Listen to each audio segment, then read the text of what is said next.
Wewe unakubalije mtu aweke kambi ya jeshi kwenye nchi yako wakati unajua duniani tunapambana, dunia ni vita, dunia ni uwanja wa vita? Wewe adui anakuja anaweka kambi katika nyumba yako, wewe unafikiri utakuwa salama? Huwezi kuwa salama. Kwa Irani akipiga Dubai, hawapigi anajua hawa wameungana na adui muda mrefu. Kwa kama Dubai anaweza akaweka kambi ya Marekani Dubai, maana yake anaweza akatoa siri za Irani. Adui wa mtu ni wa nyumbani mwake. Kwa hiyo ndo Irani anachokifanya. Ndio maana sasa hivi ukiangalia Irani amepiga nchi zote zilizomzunguka, na kwa kifupi atapiga nchi 18. Kwa kifupi kwa sababu sasa hivi kashapiga nchi 12. Unaelewa vizuri? Kwa itaenda hiyo mission 18 kwa sababu kila aliyemtunza adui ni adui. Israeli sasa hivi inawaka moto. Unaelewa vizuri? Kwa sababu nilishawahi kusema huko zamani, Israeli tunayosema kwenye vitabu vya dini sio hii. Sio hii ya sasa hivi inayopigana. Sio hii. Israeli ya kwenye dini sio hii. Hii Israeli hii sio hii. Hii ni Marekani. Ndio maana Netanyahu hawezi kufanya kitu mpaka Marekani. Kila dakika 5 simu. Kila dakika 5 simu. Kwa nini? Wewe si nchi inayojitegemea bwana. Kwa nini kila dakika 5 simu kwa Trump?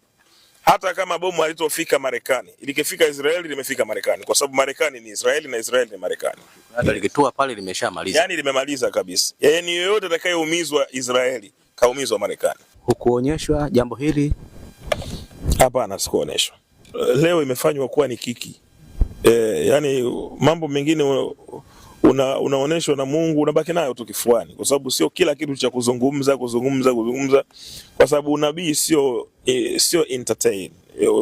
Unabii sio show off. Unabii sio sanaa. Unabii ni karama Mungu anakupa. Kwa hiyo kama umeoneshwa na ujawa na sababu ya kuongea, unakaa tu kimya. Mara nyingi mimi nakaa kimya kwa sababu hakuna hiyo sababu ya kuongea, kwa sababu unaangalia faida yake na hasara. Kwa mfano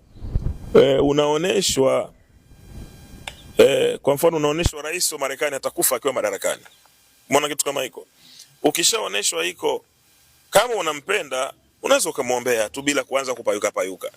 Sasa unaona hapa Tanzania baadhi ya watumishi wenzetu wanachokifanya, akiona jambo, naona waziri atavunjika mguu, naona hivi, naona huyu anakwenda. Sasa kama Mungu anakuonesha, wajibu wako sio kupayuka. Kama Mungu anakuonesha, wajibu wako ni kupiga goti na kumwombea, kwa sababu ndoto ina tafsiri mbili, mabaya na mema.